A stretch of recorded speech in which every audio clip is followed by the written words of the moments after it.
Good morning.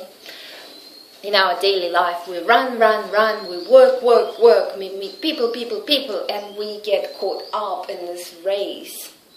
And what I want to talk to you about today is how we gradually change and to notice it. Like with getting fat, for example. You don't wake up one morning and look in the mirror and say, "Oh no, what was all that stuff stuck to me? Where did that come from?" It doesn't happen like that, right? Happens gradually, a little by little, so that we do not notice it, and that is very dangerous. It happens to us physically, it happens to us mentally as well. Our personalities gradually change. If you think of yourself 10 years ago, 20 years ago, you might like that yourself better than what you are now. But how did that happen? Where was this turning point? There was no turning point. It gradually happened with little changes. Now, the changes can be good, the changes can be bad. We've talked about that before.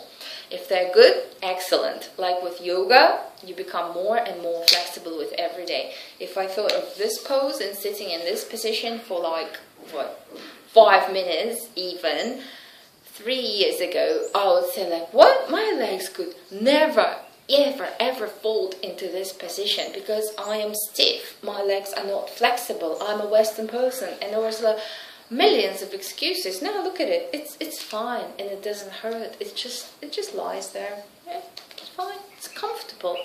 Was that a different me? It's a different body. Did it happen overnight? Did it happen through all the pain and breaking? No, it just happened gradually. You stretch little by little for a period of a few years, and now it's okay, it folds. Also with negative qualities of your personality, and you acquire bad habits, say gossip about other people, or gossip about the neighbors, and you do it once, you do it twice, you do it 3 times, then it becomes a habit, and suddenly you are this gossipy, nasty person who discusses all these negative issues with your friends. And oh, you know that, you know this, you know what she did, you know what he did, or you know what's going on in their life, and who cheated on who, and who loves who, and who does not love who, and blah, blah, blah. You know, people like that, when you meet them, all they tell you is this news about other people who you're not really interested in, because it doesn't really add anything to you, nor it makes you grow. But it is sort of entertaining and interesting to listen about gossip. Yet, if you get caught up with it, it doesn't really add anything to you.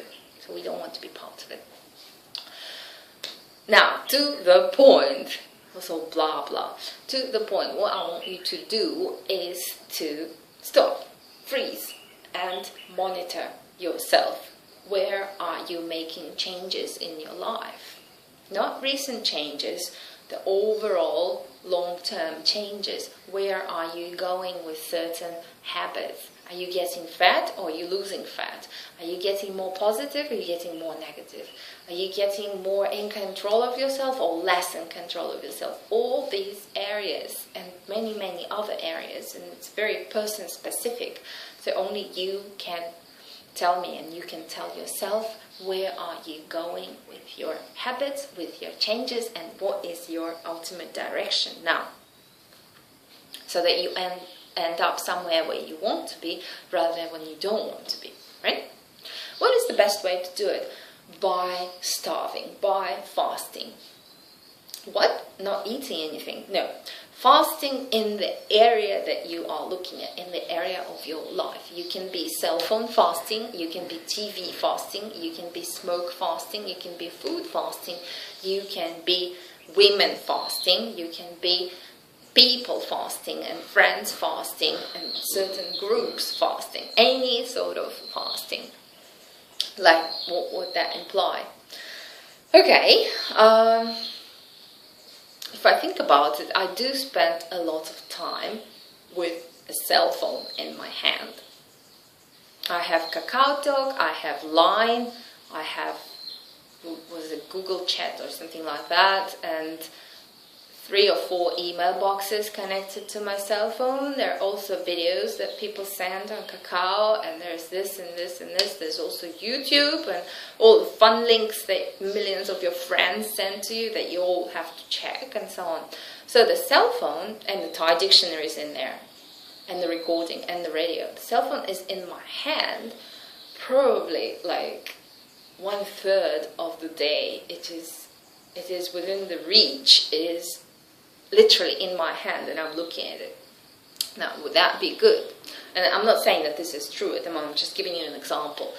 What if I went cell phone fasting for 24 hours? I would put it down on the shelf, turn the sound off, warn my close friends that I am fine and I did not get into a traffic accident. I'm just going to take a day off cell phone.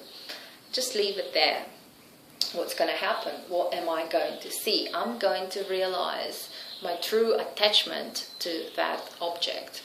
I'm going to realize my dependence. I'm going to realize that there are many other things in life except the cell phone and all the communication that goes on through the cell phone, and how harmful it can be to me because of the eyesight and just not being in the present, but being away somewhere, talking to people. Oh, that's good, but talking to people a bit too much when there are people close to you as well.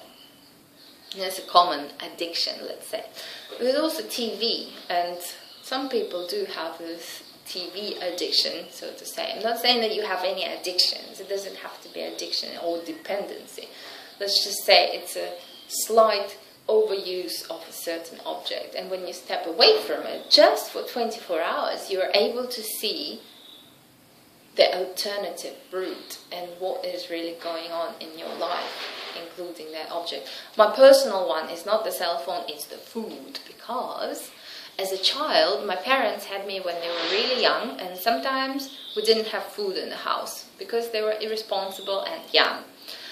And one day it'd be loads of food and the next day it'd be no food. So what I did is overeat. Of course, when there was lots of food, I knew that the next day there will be no food. So just eat all you can now. And now I have food, lots of food every day, but I tend to overeat still because this mental complex and something that goes back to childhood is still there. It's still there, I think. Well, not consciously, but my ego thinks that tomorrow there will be no food. So eat all you can eat today. And that leads to heavy stomach. No, it doesn't lead to getting fat, because eating vegetables you can overeat and it's fine. But I don't need to do that. That's not the feeling of hunger. That's the feeling of hunger. So sometimes I take a day off food just to step away from it and see that this dependency is not triggered by a physical need, but more by a mental need. And your dependency can be computer, maybe checking certain YouTube channels, or checking email, but too much, more than needed, checking certain sites and updates and so on. It can also be reading a newspaper every day, listening to the news every day, and you feel that you are going to be cut off from the world if you don't listen to the news on TV for a day. Is that really true when you think about it? No. You're going to be fine if you don't watch the news for a month. But just one day, stay away from something that you are habitually doing, that you are, what you might say, slightly dependent on, smoking. A day without smoking. You can last a day. Just see what it's like. See how hard it is and what your true dependency on the outside object is. Reading. That's another one. Emotions. Meeting people and talking to people. It's good to stay silent for a day if you can. If it's the weekend, stay silent. Tell your wife you're not going to talk today because you want to observe and you want to reflect and you want to listen to her. And don't say a word for the whole Sunday. Is that going to be difficult? That's going to be really difficult, especially when she's going to start talking and provoke you with all sorts of things. But just be a good listener, nod. You don't have to use body language or write. That's the whole point. You do not give any feedback, you just listen. It's very good exercise, very, very good exercise. If you can, try it. I think I'm going to try it myself. I'm going to stay silent today and order in the restaurant, pointing at the menu. Yeah, maybe. Oh, hold on, I'm talking to you, so I can't stay silent today. Can't stay silent tomorrow because I gotta film the videos. But anyway, maybe I'll choose something else. I'll choose the food. You can still drink. And plenty of other choices where you could make yourself fast and step away from your usual scene, so you see where the changes are leading you. This is it. This is it for today. Have a wonderful day, and I hope you do fast.